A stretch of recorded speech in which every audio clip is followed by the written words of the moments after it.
Sasho sangena thina singalala endleleni nanazi indaba ze1KZN TV ehamba phambili namuhla. Abaqoqa imfucuza bakhaseleko weTheku zihleliwe zokuthutha eziya emhlangeni kanti kumnyama kolwamabhasi kwesakamthetho. Nena bezulu edumeni ngahlomanga kwakhangela amankengana indaba ze1KZN TV zifunda uphilano kaCebekhulu kamzimba umntwana uyakhuleka. Sanibonani. Abasebenzi beenkontileka abathutha imfucuza ngaphansi kweDurban Solid Waste kumasipala weTheku bagasele komkhulu lo masipala ke namuhla babhekisha njengoba bekhala ngokwehliswa lemiholo. Bekhuluma ke neziko le indaba bathi kubasukumise phansi ngokuthi abanye babo kabaholile selokhu kuphele inyanga edlule. Ungenele isonto lesibili umbhikisho abasebenzi abaqoqudoti abangaphansi kwezinkontileka kumasipala iTheku njengoba namuhla bebebhekisha ngaphandle kwekomkhulu lalo masipala. Bekhuluma neziko lezindaba baveze ukuthi sebenengekile udaba oluthinta ukwehliswa kwemiholo yabo. Imali yethu yehliswe kade before bethola u8400 ukunyuka kuyaphezulu. Manje kuthe sekubuya inkontraki imali isabuya isiyehlisiwe isi5000 futhi akuthina sonke esihola lo 5.3 abanye baholo o4000 so ikona kakhulu. Ikhona inkinga zeinkontraki ezikhona but ke okuhlanganisile sonke siyinkontraki ile mali kwehliswa kwemali and okwenza ukuthi singabuyele emsebenzini. Isiteleka sethu siqale last week Monday kuze kube imanje udoti awuthuthiwe. Impendulo esiyilindile ukuthi imali yethu iyanyuswa futhi siyabuyiselwa iback pay esesiyisebenzile. If bebuya nempendulo engasigculisi sisazoqhubeka futhi ungathathwa udoti. Lesiteleka sesenabelena kwezinye izindawo ezingaphansi kweInc okungamalokishi afana noNanda, ikwaMashu, iSelendelani namanye ke amaningi kanti ubeka ukuthi ke ulokhu uqhubeke njalo nokuqonga udoti emgoqweni. Isilimaze kakhulu thina lo yonto ngoba kumanje esikhokhoma singcwabisana abakhokheki inkinga enkulu kakhulu abasiholeli ngesikhathi kwayona le mali engekho abasiholeli ngesikhathi. Kumanje mina njengoba ngimi lapha ngiholile kodwa abanye baholile noma behole late kodwa kumanje mina ngimi la angiholile. Yayibona lento ukuthi iyalimaza kakhulu kuba mama esondlayo. Ileyo nto nje silethelana ukuthi sifuna imali le mali esasihola phambilini ayisefani njengamanje sicela ukuthi ibuyele endaweni yakhona. Nanokusebenza lokho esikusebenzayo akukho emgangathweni kamasipala abantu bakamasipala basebenzi njenganathi asinama office lapha esihlala khona zonke izinto obasi basithathele igangeni yonke into ayikho nje into elungayo nje kuthina. Laba ke bathi batshelwe ukuthi bangaphansi kwaBargaining Council kepha ubaphikile kanti sebefuna ke imeya isiphendulele mathupha kubo. Sithe masifika khona safika sathola ukuthi bathi abasazi asikho ngaphansi kwabo. And into abayishoyo bathi thina singaphansi kwa cleaning. So uma singaphansi kwa cleaning sayibuza ukuthi why bengawuhlukanisanga ke kwalowo cleaning because thina isimo esisebenza phansi kwaso angeke usifanise nomuntu osejaldini ongaphakathi. Thina isimo esisebenza phansi kwaso si-risk. Sisebenza linetha liduma sisemgwaqweni kuyenzeka uthola ukuthi abantu bayadubulana kubanjwe inkunzi usemgwaqweni. So abakwazi ukuthi lo cleaning kwawona ke bangawuhlukanisi. So into esimangazile eyokuthi enakuthiwe sika cleaning and uBargaining Council lo abawushoyo awukho kushuthi kuningi okungekho abakushoyo. Yingakho ke sisezathatha lesinqumo ukuthi ekugcineni sifuna umeya azophendula. Okwezokuxhumana kulo masipala utshela iziko lezindaba ukuthi ke laba kabekho ngaphansi kukamasipala. Ezindabeni ze1KZN TV kubika uNtombi khona Mvubu ngeseThekwini. Lokho ukhulumela indlu nkulu kaZulu umntwana uThulani Zulu waseyibindini useveza ukuthi izimi ngomumo zonke ke inhlelo zokuthutha intombi into amatshitshi aya ke emkhosini omhlanga osesigodlweni ke mashobeni ophongolo ngalempela sonto esekuyona. uMageba uveze nokuthi ke umasipala ngokwehlukana kwabo akhona kamabhasi ahleliwe ukuthutha ke intombi eziya kumkhosi omhlanga. Uma ngikhuluma ke ngetransport ukuthwala kweintombi zomhlanga ziya esigodlweni emashobeni ngiqondise kakhulu kuhulumeni waKwaZulu Natal. Uma ngikhuluma ngomasipala ngikhuluma ngomasipala baKwaZulu Natal. Ngikhuluma futhi ngedepartment ka Sports Arts and Culture engithi ikhipha amabhasi umasipala nomasipala nokuthi futhi naye umasipala ukhipha amabhasi nokuthi futhi ke i-department ine budget elungele izingane ukuyi-accommodator nokuyinika ukudla. Ngithi ke futhi nakomasipala siyaxoxa ukuthi uma bethatha izingane ezingaphezulu kwalesi sibalo se-department kumele bayihlinzeke izingane ne-accommodation nokudla ngoba isuke seyingaphezulu kwesibalo esikhishini.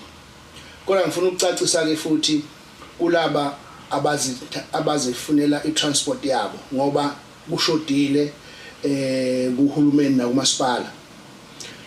Angilwi nalokho ukuthi abantu bayifunele i-transport yenu, kodwa ngiqalela ekutheni ngiqondise kubantu abafuna imali kubazali naseyinganeni kodwa bebe lezo ngane zinayo ibhasi eqhamuka kumasipala noma kwi-department. Kodwa kukhona ke abashodile abesebeyifunela eyabo transport eceleni. Yilapho ke ngithi khona anguncomo ukuthi ngoba nakho kushodile kumasipala na ku department bese nizenzela eyini transport ngezathu ezithile. One, angikwazi ukuthi kule transport yenu sekufuneka niphathe ukudla niphinde futhi niphathe ne-accommodation ngoba nisuke nize esigodlweni, kodwa nisuke nina seningaphandle kwesibalo esuke silungiselwe. Kuzokwenzeka uthathe i-transport yakho uze esigodlweni ufike ungatholi indawo yokuhlala, ungakutholi nokudla, kusasa bese uthuka i-department, bese uthuka indlunkulu. Kukuthuka ke ukukhuluma kabi nje ukuthi asizange sithole ukudla, azange sithole indawo yokulala kanti vele uyiqashele imoto yakho. Yikho ngithi anguncomo, kubhlungu kusala kweingane, kodwa ngeke phela siphelele sonke enyokeni. Asingazami ukwenza into ezosehlula, kodwa futhi ukuthi mayisehlula leyo nto bese futhi isibeka kabi umnyango wezobuciko namasiko nezemidlalo, busuphinda ubeka kabi futhi indlunkulu ngokuthi ayinakekeli kanti amandla akhona asuke elingene lokho esinakho. Yiloko nje ngifisa ukuthi nikwedlulise. La kanjalo lento engishoyo nakhona ngaphandle kweprovince angikhulumi ngabo kakhulu ngoba kukhona ithimba la kwa-IGR lika office lika Ndunankulu wesifundazwe saKwaZulu Natal liyaxhumana namahhovisi ondunankulu bangaphandle.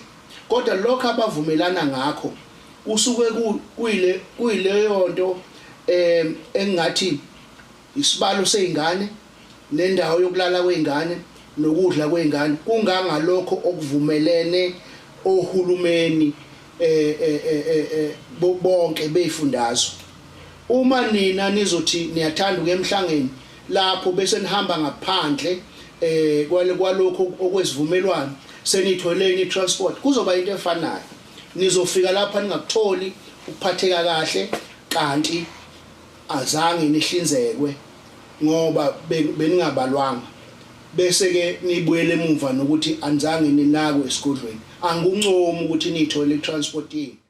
Zisafinyelela kwanqingetshe namanje kuyingxoxo eziphakathi kwenkampani yamabhasi ye-SMT nabasebenzi bayihambela kwesakhamthethwa empangeni enyakatho kwaZulu Natal. Lokhu kulandela kumhlangano kamuva ongathelanga izithelo ezinhle lapho umqashi ehlulekile ukucacisela abasebenzi ngokuqashwa kwabo kule nkampani besuka kuye ngaphambilini mathuna. Uhlalo wekomiti labasebenzi uXolani Ndwandwe uthi basamile kwelokuthi umnyango wezokuthutha kwaZulu Natal iwona kanye onamandla ukuxazulula lolu daba. Ukungaxaka ukuvumelana ukudlulisana nomsebenzi phakathi kwenkampani yamabhasi mathuna eyachithwa ngabasebenzi kanye nenkampani ye-SMT kuyimbangela yokuqhubeka kongabikho kwamabhasi athutha umphakathi osakamthethwa. Inkampani endala iyehluleka ke ukunikezela abasebenzi abachithi imihlomulo yabo okwenza kube nzima ukuqala kabusha umsebenzi wenkampani entsha ye-SMT. Kugcine kufikile ukuthi sithole ithuba lokuthi siye soxoxisana nabaqashi ukuze bephumele obala ngokuthi bephuma kanjani abasebenzi kumqashi omdala ukuya komusha. Abagcine bethatha isinqumo sokuthi kukhona abanye abazosala, kukhona abanye abazoba dismissed. So kulabo abazobaxosha kubese kuba nesivumelwano sokuthi izolo ngomsombuluko ngoba umhlangano wawungolwesine sase sihlangana nama members ngoLwesihlanu kwase kuthi izolo ngomsombuluko sibese sibake nokuthatha abasebenzi siyabasebenzi sonke zakhona ngokwethemba lokuyoxoxisana ukuqala ama contract amasha la ukufike kwaphambana khona ukukhuluma kumqashi omusha kanjalo nakumqashi omdala ngoba izinsiza mpepha ukugcwalisa izinto zabasebenzi noma kuyimhlomulo yabo njengokuhlukana kwatholakala ukuthi azilungisiwe njengokufanele.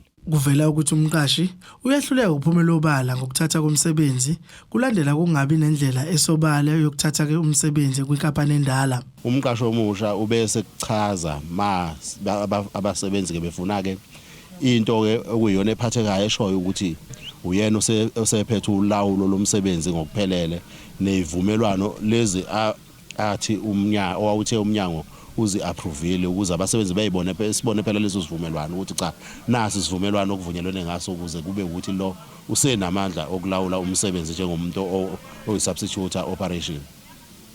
Kufike la ukutholakala khona ukuthi umqashi lo omusha ku-Elix umnumzana uFaisal Bhalwa uyehluleka. Labasebenzi bathi basamile kwelokuthi umnyango wezokuthutha ongaba nesixazululo kule nkinga yamabhasi kwesakamthethwa. Sizokhumbula ukuthi udaba lokuthuthwa komphakathi luphakathi kwenkampani esuka inikezwe amandla ukuthi ayithuthe inikezwa uhulumeni okuwumnyango uDepartment of Transport. So udaba ke lolu selihambile lwaze lwafika nakubo labo engicabanga ukuthi nabo bafanele ukuba nesinqumo esiphelele ukuthi kuzogcina kuyeke kanjani phambili ngoba engicabanga ukuthi isisombululo soku-approve isivumelwano kubaqashi ababili kusho ukuthi asimenenjeki ngendlela nanokuthi futhi bona qobo abomnyango uma kufanele kuqale kusebenze leso sisombululo sabo ababibikho badedela bakushiyela kuze inkampani kuphela ukuthi ayisale ibona izenze njani ngesivumelwano ezisenzile. Udaba lwamabhasi lumisiwe kuba ke lube seyithebeni emkhandlweni yenkosi yesakamthethwa kepha selizodingidwa ke phakathi kwamqashi nabasebenzi.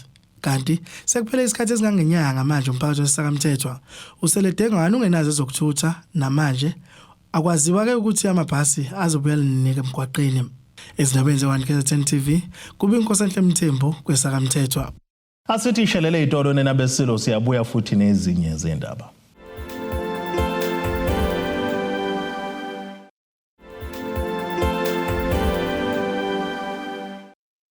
Asibonge siphinde sinamukele futhi kwindaba zethu ze1KZN TV nazo kwizona ndaba esithi izo ezihamba phambili namuhla. Abaqoqa imfucuza bakhaseleko weTheku zihleliwe zokuthutha eziya emhlangeni kanti kumnyama kolwamabhasi kwesakamthethwa. Simuncikisimo kubasebenzi benkampani elungisa umgwaqo Marine Drive ogwini oseningizimu nesifundazwe KwaZulu-Natal abahlangabezana nembibezane yokutshela ngomqashi wabo ukuthi kabasadingeke emsebenzini.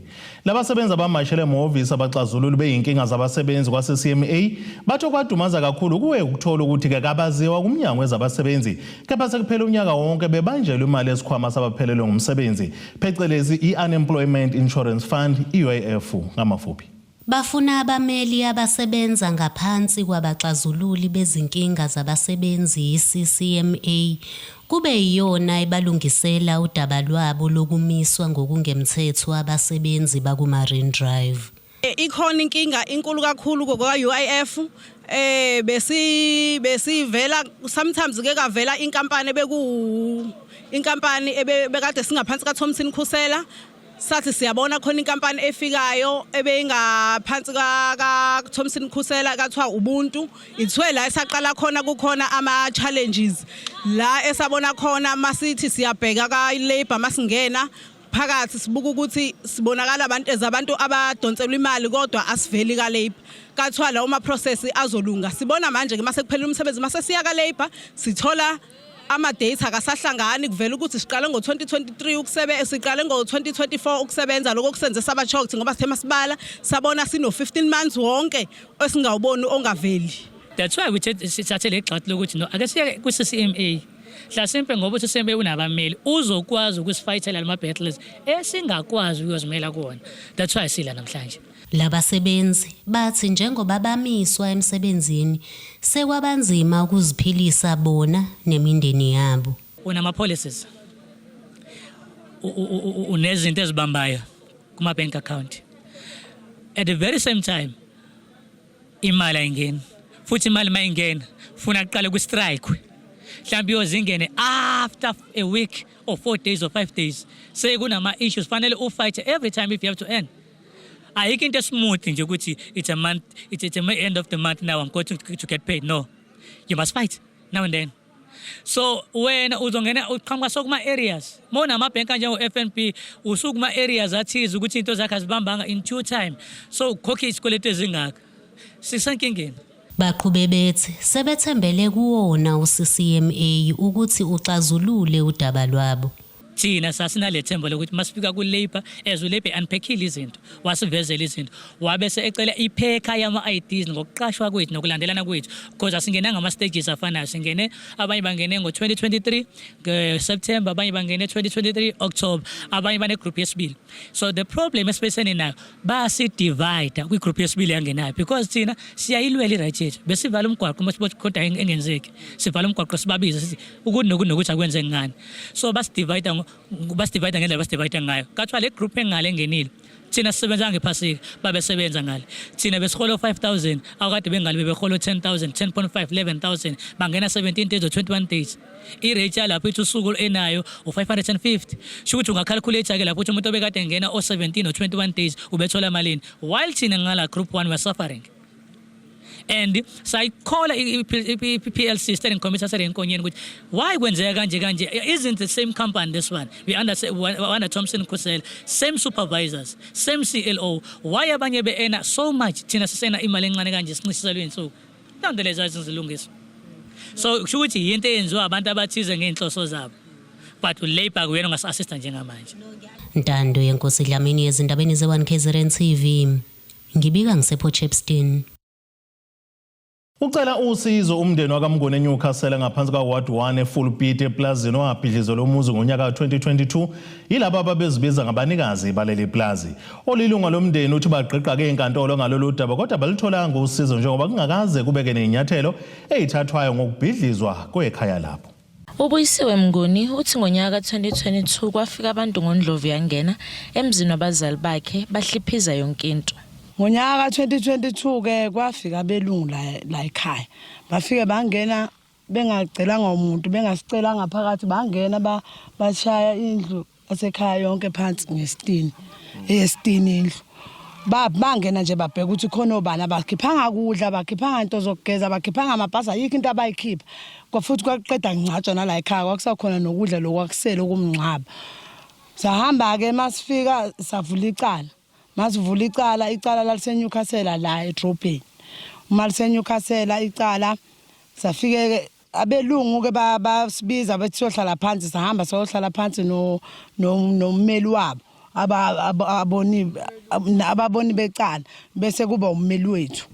Sahlala phansi sakhuluma nabo basiwavuka wathi ummeli wabo uyavuma ukuthi bangakhona ukukhokha. Uthi lokho baxoxisana nabenzi balokho kodwa ukhumehluko wenzekile. Thina sachaza sathi siyacela ukuthi siyabonga ukuthi bayabenza lobo bulungiso nokuthi babone iphutha labo.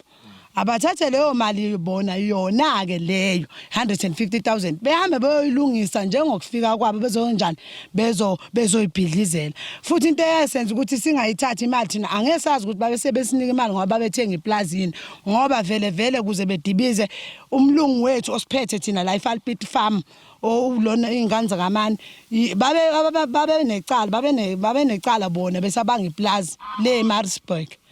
Bafika baluwina abelungu bala eplazini labona futhi laba bakanida benze njani bahamba bayo appeal i-appeal yabe yaphinde yalona yaliwa le Maritzburg. Manje ke icala lahamba la eMadadeni sahamba ke nalo sisukela nje kuze kufike unyaka lo ka2025 siloke silihamba lecala. Uqhube ngokuthi isinqumo esathathwe enkantolo asibaphathanga kahle njengomndeni. Kodwa ke isinqumo esikhishwe enkantolo azange singithokozise mina. Azange futhi umndeni wasekhaya sakhululeka ngoba ubulungiswa azange sikubone kube khona. Uthi inkantolo igcine yathi abelungu abanacala. Icala balivala. Manje besacela kumkhandlo wasemajuba namaphethelo ukuthi sacela ngenelele besisize ngoba thina sinamani nathi ayihluphekela akekho ummeli vele nathi sizomthenga ngoba ama center wekho. Sacela ngaba nosizo lokuthi asibhekelele kulecala la ekhaya nokuthi ngicela silekeleleke nathi sigcine sikhokhele kindlu kuphela nokuthi futhi siyasaba ke manje ukwenze njani ukukhululeka ke eplazini angithi bangena basidibizela indlu sathi awuhambi yenkantolo ukuze sizoba safe nathi siphephe manje ngoba inkantolo isithe abanacala asazi kokulandela ukuthi sekuzoba yini. Kanti abakuleli farm baphawule ngokuthi bavumela labo kuba behlale kule ndawo ngoba bazugogo wakhono wayesebenza khona kanti baveza ukuthi emva kokudlula komnini weplazi iplazi lawe la kwi trust ingakho bengazange bethembisa ukuba bazonikeza lo mndeni ingxenye yeplazi. Kubika uThobeka Dladla ezindabeni ze1 KZN TV ngise-Newcastle. Thisha omkhulu esikole samabanga aphansi eCebekhulu Primary School kwaHlaza kwesakaCebekhulu eMpangane enyakatho KwaZulu-Natal ubheka umuzi Biyela uthi impilo isizobalula njengoba sebenezindlu zangasese isesimeni futhi ke zingasetshenziswa ngabantwana uma ngabe kuqhathaniswa nalezi abebekade benazo ngaphambilini. Umenzi usho lokhu ngesikhathi ke kunikezelwe ngokusemthethweni amagumbi okufundela amana alungiswe kabusha kanye nezindlu zangasese ezingama-25 25. Lena iCebekhulu Primary School ekwaHlaza kwesakwaCebekhulu isigodi. Lesi sikole sakhahlanyezwa ke isiphepho ngonyaka 2023 kwalimala amagumbi okufundela.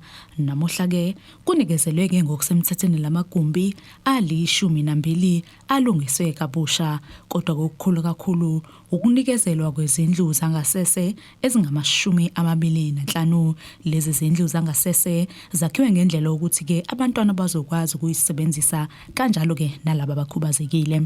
Emva kokuba sashawa istorm damage ngo-2023 ngo-April ngabe sengifaka amaphepha afanele ngicela ukuthi i-department isilekelele ukuthi sakhele isikole yabe isizosiqalela phansi ama-toilet ama-toilet awu-25 amasha ceke kufakelele sifaka nawo ka-grade R nama-toilet ezinye iy'ngane base besirenovate ama-classroom awu-12. So namhlanje kusuku olukhulu-ke kuthina as isikole sijabule sibonga uNkulunkulu ngibonga uJehova njengalabo abantwana angiphe bona lo mphakathi angiphe wona. So sizomukela ikhiyeke kwincontract ibisakhela eya-appoint i-department iyenza kahle construction. Isimo ama-toilet siswami besisibe kakhulu ngoba ugrade R ubusebenza ama-toilet abantu abadala angalingani nanokweminyaka yabo. Uthola ukuthi noma umntwana ezohlala la kwi-city ugcina ehlala ngezandla abuye nama-germs amaningi amagciwane. Uthola ukuthi umntwana mhlambe bagcine be-affectwa nayizifo. Hayi emaklasini ke belibhubha ngoba emva kwe-storm damage ama-classroom awu-4 ami kwangafundiseki uma ngabe kuna izulu besibabhanqa abantwana ugrade 5 ufunde no-grade 6 ugrade 7 ufunde no-grade 6 sometimes ukuze sikwazi abantwana ukubafundela. Njengoba ke besisikhulu isidingo sokuthi ke bakhelwe lezi zindlu zangasese kunxuswe kuba bazinakekele bangazidicileli phansi. Ngifisa nje ukuzwalisa ukubonga ngokwakhiwa kwesikole sethu Cebekhulu Primary. Ngiyakholwa ukuthi kuzokwenza umehluko ebantwaneni bethu ikakhulukazi laba abancane. Sibonile ke ukuthi kwakhiwe nama-toilet sesike sabona indaweni eziningi ukuthi abantwana abancane ikakhulukazi ababa grade R baye bephoseke ema-toilet kodwa indlela lawa akhiwe ngayo sesingaqinisekisa nje ukuthi abantwana bethu bazophepha. Siyakholwa ukuthi isikole bazosiphatha kahle kungabi khona ugqekezwa ngoba nansi into ehluphayo ezikoleni zethu eziningi kodwa nje kukho konke sizwakalisa ukubonga kakhulu. Abazali babantwana babongeleke lesi sikole bathi lokhu kuzokwenza impilo abantwana babo ibelula ukufunda nokufundisa kuqhubeke ngendlela bekwazi nokukhiqiza imiphumela emihle. Sithokoza kakhulu ngokwakhelwa isikole sethu ngoba isikole sethu besinenkinga. Le block yethu nje sithi block A ngalena uphephukile unetha ingane engakwazi ukufunda. But ngalolo size sesilitholile sakhele isikole sethu nama-toilet ingane bengenasho ukuba nawo lakho kube kukhona bekuyingozi kakhulu ey'nganeni kodwa nje manje indlela esakhelwe ngaso bonga kakhulu kwi-department ngomsebenzi esenzela sona sibonga kakhulu singabazali. Izindabeni ze1 KZN TV nginguSamukeliswe Nqulunga ngikwaHlaza kwesakaCebekhulu. Ake siphinde sithi ishelele izitolo nenebeselo siyabuya nezinye izindaba.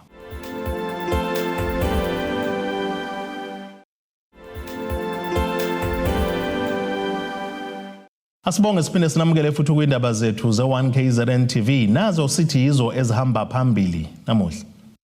Abaqoqa imfucuza abakhaseleko weTheku zihleliwe ezokuthutha eziya emhlangeni kanti kumnyama kolwamabhasi kwesakamthetho.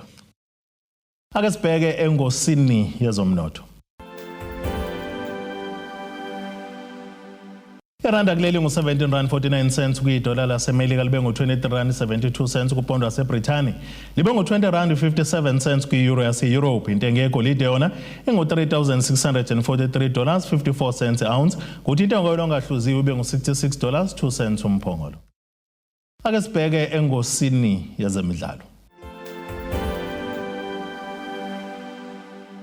Owayengumkhandli weKaizer Chiefs nezikamagebhulu Orlando Pirates uLehlohonolo Majoro ukholwa ukuthi ukuqina kwesquad se-Orlando Pirates isona ke sizathu esingenza baqukuleke indebe ye-MTN 80 ihlandla lesine kulandelana uma ngabe sebebhekane neStellenbosch FC emidlalweni wamanqamu ozobanjelwa eMbombela Stadium ngosuku langomgqibelo. uMajoro usho lokho ekhuluma neziko lezindaba. Kulindeleke ukuba kusiphuke izidindi emidlalweni wamanqamu eMTN 8 phakathi kwe-Orlando Pirates neStellenbosch FC ozobanjelwa eMbombela Stadium ngempela sonto. Owayengumgadli we-Orlando Pirates neKaizer Chiefs ngaphambilini uLehlohonolo Majoro uthi Pirates isethubeni elingcono lokunqoba njengoba inesipiliyoni nesquad esiqinile uma iqhathaniswa neStellenbosch. For me, when I look at it, I think Orlando Pirates have more players in the national team compared to Stellenbosch, and they're playing their last game on Tuesday. So I don't know how is that going to affect the team, but I believe Orlando Pirates have enough players to compete as the big team. Stellenbosch also has a lot of youngsters. So maybe this break came at the right time for both coaches to work on certain tactics, certain things, have a couple of friendlies before they have the 10 million MTN 8 final being played on the 13th. Ake sibheke nasesimo sezulu esingalindeleka.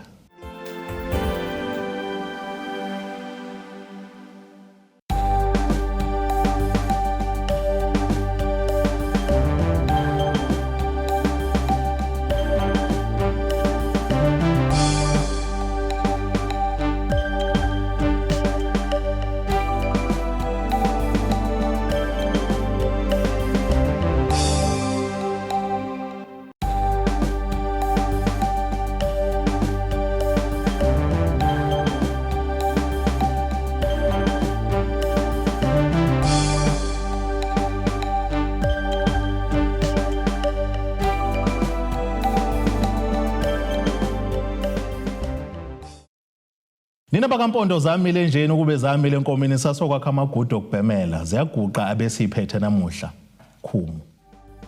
Abethuli bethu bezindaba baxhaswe iTulis Bayview Bridal ungabashayela kulezi zinombolo ezivelile.